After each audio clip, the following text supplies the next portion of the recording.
You're listening to the Allan Alvarez Experience on AM 1130 and OC 882 KPHI. All right, ladies and gentlemen, we're back.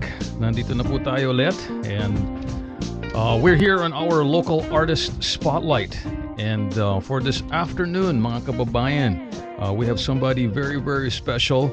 He was here last week, but I invited him this week because this week is the week of December 7th, when Pearl Harbor was attacked. And our guest today was somebody who was actually there at that time. He was alive and well, and he remembers, and he even wrote about Pearl Harbor and what happened during that day and what happened on the days after. So, ladies and gentlemen, we're here. We're very pleased to have on the program again a scholar, a doctor, a knowledgeable person as far as Hawaiian issues are concerned. Let's welcome, ladies and gentlemen, Dr. Ishmael Gardner? Stagner. Stagner. Dr. Ishmael Stagner. He's known by Uncle Ish. Hello, Uncle Ish. Aloha. Aloha and mabuhay. All right. So, today's December 4th. Do you remember what you were doing a few days before that happened? Not really, because there really wasn't much to remember. I mean, I had turned 2 in June of that year. And to be perfectly honest, the days leading up to December 7th were like any other days. You were actually attempting to anticipate Christmas and that kind of stuff. And so uh, the concern, of course, with an attack was the last thing that you had on your mind. So you guys had no idea that the Japanese forces will drop the bombs 3 days from now. Well, ironically, the weekend before there had been a dummy attack, and What do you mean by a dummy attack? the military went through a drill, went through Okay. a practice, and they would Okay. paint some of the old Army airplanes yellow with the red meatball, the rising sun, and then they would drop these little 6-inch, what were called screamers, and they basically were these little shells that made a heck of a lot of noise, and so they were called screamers, and then they were a smoke bomb. And so basically, when they hit the ground, they gave off a lot of smoke. And so that simulated an attack. And we had had a practice just the week before. So actually, when the attack occurred, everybody goes, "Boy, this is sure a realistic attack. Rather, this sure is a realistic practice." But okay, so you're not thinking nobody had any idea that the Japanese imperial forces were coming. You're just expecting Christmas. What happened now? Uh, Guide us through that day when the bombs started to fall and the realization was there that we are at war. Well, essentially, what happens when we were in the kitchen eating breakfast, and all of a sudden, a bunch of bullets come through the roof of the house, through the ceiling, and embed themselves in the kitchen wall right by our telephone. In your Well, house. in our house, yeah, Oh my because God. you have to Where were you understand, living at this we were time? living on Pearl City Peninsula, which juts out right into the middle of the harbor. Oh So my God. essentially, the Japanese airplanes are flying right over our house in order to get to the American ships that are over in what is called Isloch. Right, Pearl City Peninsula Isloch. sits Yeah, yeah. between Isloch and Middle Loch. Then you have West Loch over on the other side. So we're kind of sort of right in the middle. My mother had been working for Pan American Airways, and actually the China Clipper was supposed to come in right around 8 o'clock, and so she was supposed to go and help with the passengers arriving on the China Clipper. But we were home having breakfast when the bullets come in, and then of course, we don't know what's going on. My dad was out of the kitchen in a shot, running into the front room to see what was going on, and my sister ran right behind her. I was in a high chair, and we had uh, a young Hawaiian girl who was staying with us to help my mom take care of me. Her name was Clara, and she picked me up, and then we came out afterwards. And then when we went into the front yard, holy cow, you could see these airplanes flying over, and they were so low because of the fact that they're now getting ready to do the bombing strafing, and particularly the torpedoing in the harbor. And many of them had these black little um, uh, fish looking things on their bottoms, which later on we found out were air torpedoes. And we could look up, and because they were getting ready to drop those, Pearl Harbor is shallow, so they had to drop them at about a height of about maybe 25 feet. And the coconut trees in our front yard went up about 35 feet, so they were practically right over our They coconuts. were that low? And we could look. Oh yeah, there were. I mean, the canopies were open so that the pilots and the navigators or bombardiers could see through the smoke. And so we would look up, and we were waving at the Oh pilots, my God. and we could even see Could you see their. the pilots? We could see the pilots, Could you and see the white of their eyes? not the white of their eyes because most of them had goggles. But Oh yeah, what well. we could see, interestingly enough, were their neckerchiefs. Oo nga pala. They have goggles pala.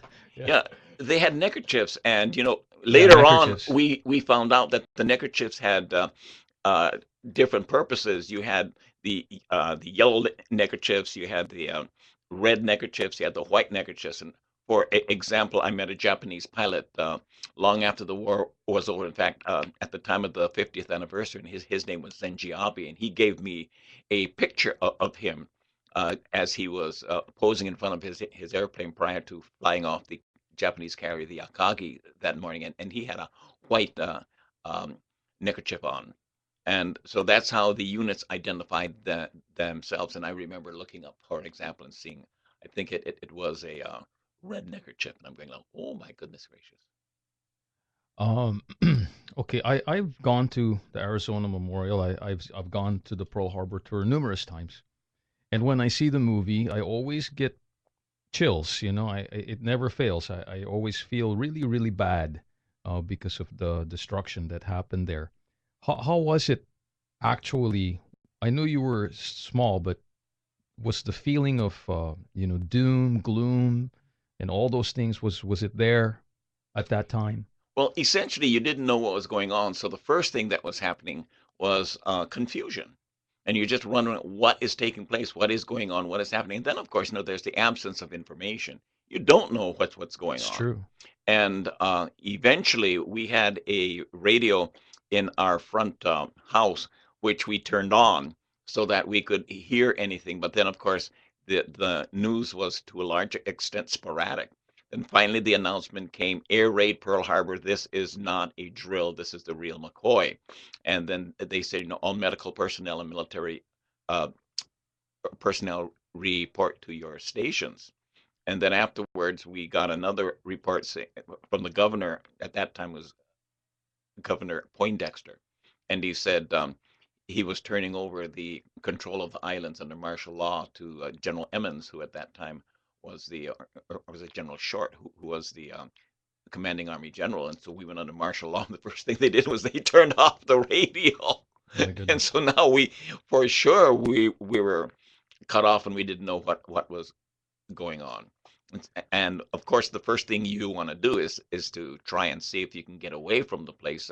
My dad, bundled all of us into our car, but we couldn't. The military had commandeered the roads, so I think we went up only about three uh, houses, and then we had to turn around and come back because the military was bringing in personnel and was also beginning to take out casualties.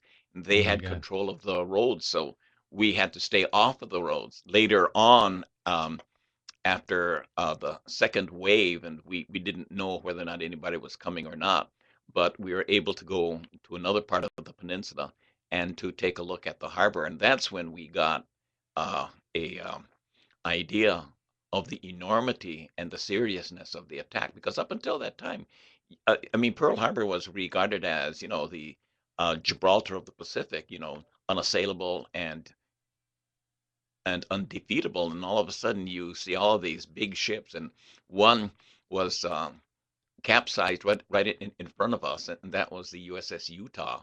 My God. And my goodness, It's amazing. you saw a whole bunch. And the thing is, you could see the fires, and particularly the diesel oil that was floating on the water.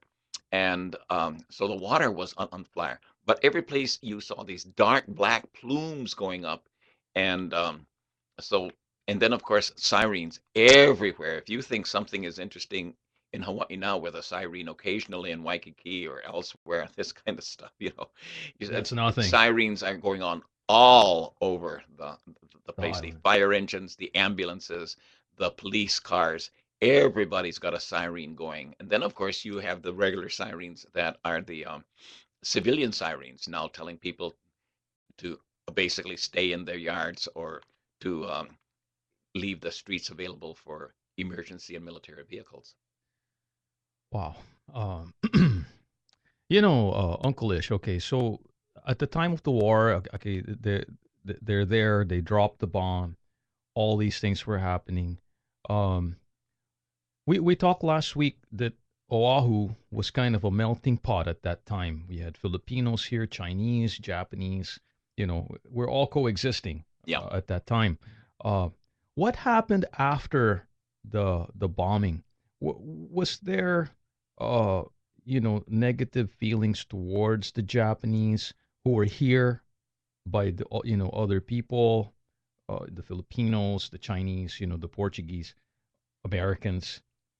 Were they Did they look down on the Japanese because of what happened, or how were they treated after the bombs fell? Well, we as civilians didn't know that the army and the military had been making plans during the 1930s for just this possibility, and also had plans in place for if this place were attacked, who they were going to target and who identify. And those lists were in place on the morning of December 7th. We don't find this out, of course, until after the war is over. Hmm, hmm. But the fact of the matter is, they started rounding up my neighbors, They were that Japanese. same day, who were the Japanese Oh my neighbors. goodness! And I saw the So they rounded up the yeah, Japanese. the 2.5 ton trucks come, and sometimes the families just simply took a small bag and they climbed in the back, and there were soldiers in the tin hats and the rifles with the bayonets, and I remember one family was kind of interesting because they went over there and they wanted to find the father, and the father wasn't there. And so they took the wife and they took the children and off they went. Then later on, he came back, and he came back late. And they wanted to know why he was back late. Well, he had been working for a local laundry company. And when the attack occurred, he took his laundry back and was trying to get back home. And they said, no, at that time, you had what were called the panel wagons. And they're kind of enclosed station wagons, and or what we now just simply call vans. And he was commandeered to carry wounded. And so he spent the rest of the afternoon and a portion of the evening carrying wounded. And so he was asked by, the military, where have you been and why are you so late and what have you been doing, and all like that. He says, I've been transporting the wounded. That's a story, Yeah, And so he opened the back over there, and, and there they are. and there's the blood all over the place and Oh this my kind of God. stuff. But they still arrested him. They still took him away. So was there a general feeling of animosity towards the Japanese after that, or because I know the Japanese people who were here were peaceful people. I mean, I don't, they're probably not part of the imperial forces, but did the rest of the people look at them in a in a different way?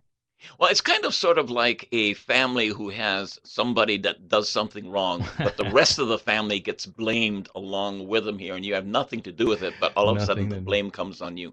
There Right. was this excuse. To be perfectly honest, there was panic. Panic. And now you're looking for some fall person, and the Japanese were about as So easy. as comfortable and as Yeah. easy a target Yeah. as anybody else, until you came to realize, hey, that's my neighbor, that's my mailman, It's my friend. that's my friend, that's the backyard person, that's the guy I share mangoes with, and this kind Yeah. of It's the stuff. guy I drink with. And oh yeah, Yeah, it's the guy and I my drink with. well, my dad was one of the early people who objected to the The roundup. incarceration and Yeah. the roundup of the Japanese. And I remember he went to a meeting where he was very vociferous in his Very opposition vocal, huh? to the roundup over there. And because he was a federal employee, he was just simply told, "Shut up, or else you lose your job and everything else in the whole bit." But he was very, very upset over the fact that had happened. And as a result, throughout the war, we were. known as the Jap lovers. And I didn't know that it was Jap lover. I thought it was the bird, the Jap plover. you know? Yeah. And so I thought, oh, we're birds. That's fine. I didn't know that actually we were being singled out because my dad objected to the incarceration. Did that make you afraid that they were labeling you as a sympathizer for the Japanese?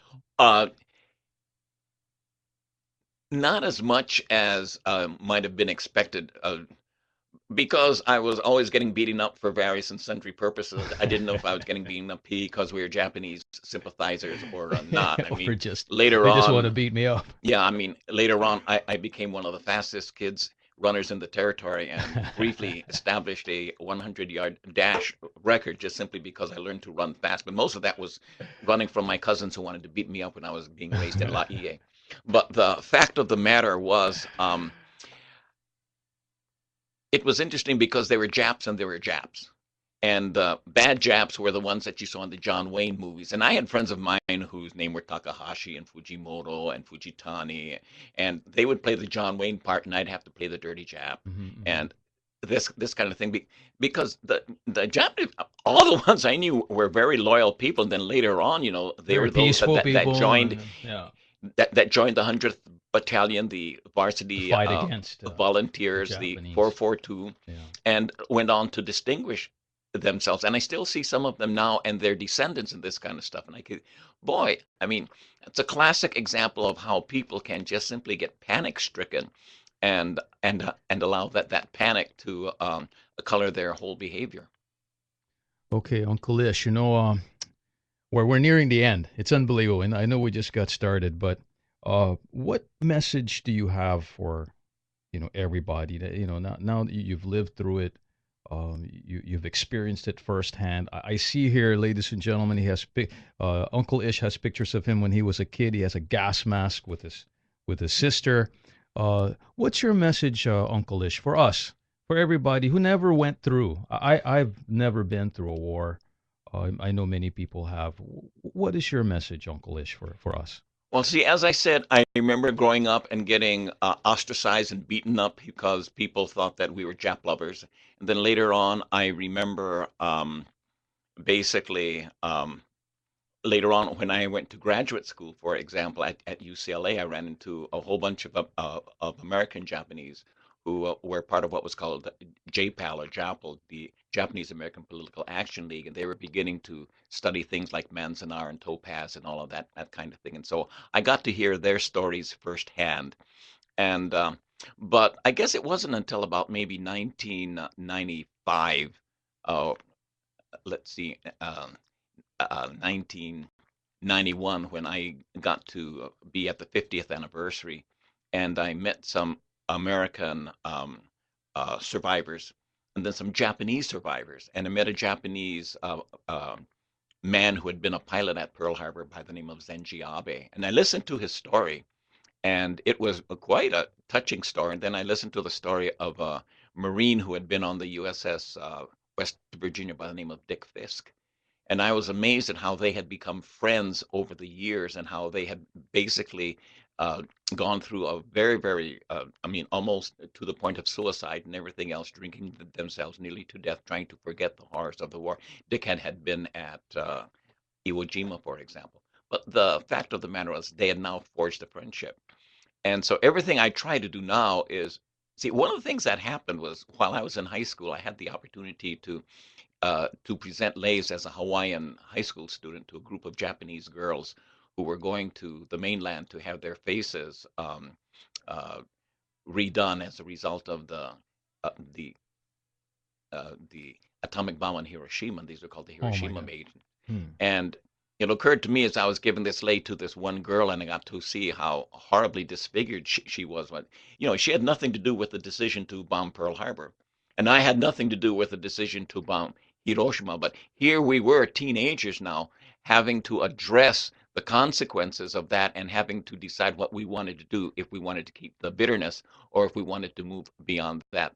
One of the things that's interesting is that I come from a hula family, and right now hula is just uh, super popular in Japan and this kind of stuff. So all of my I know. Hawaiian friends go to Japan, and I have friends, and I have my hula book now that is written in Japanese and the whole bit. But for me, my big thing now is if people are going to wage war, I'm going to wage aloha, because I've seen war firsthand. I had a son die in Iraq. So as far as I'm concerned, um, let everybody else, praise the Lord and pass the ammunition. I'm going to pass the water bottles and the band-aids and this kind of stuff, and I'm going to wage peace as much as possible, because um, the Hawaiians say it's all the same canoe, and if we punch a hole in the canoe, we're all going to sink, not just some of us.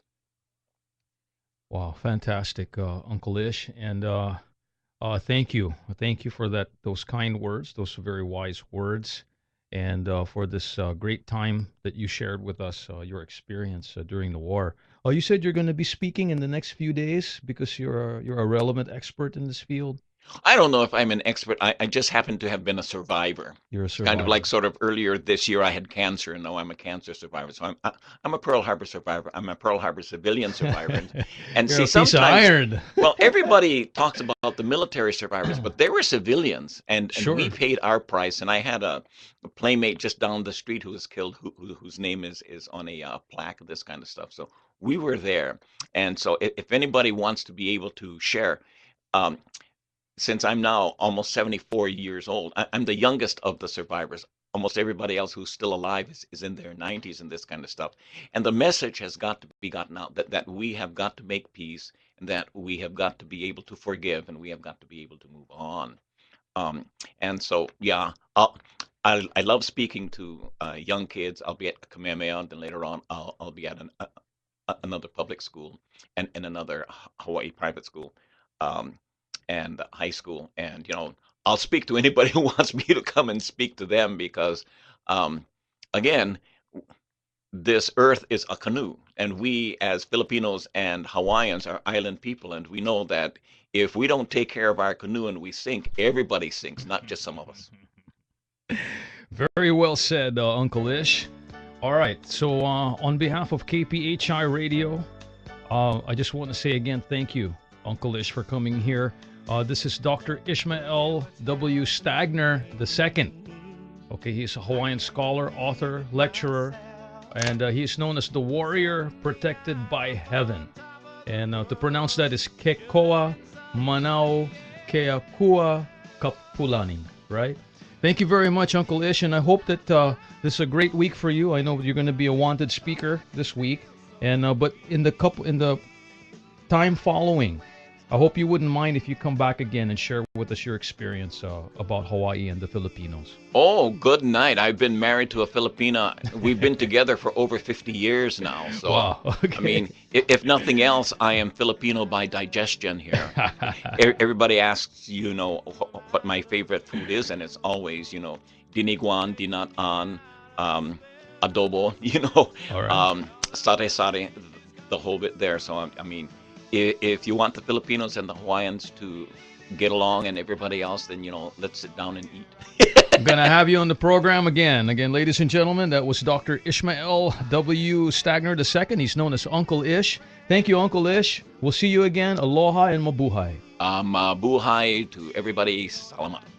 Tungtong kayo ti Pinoy Power Programa, dito'y 96.7 FM, AM 1130, OC 882, and PinoyPowerMedia.com. You've always wanted LASIK, but you've been told you aren't a candidate because you have astigmatism.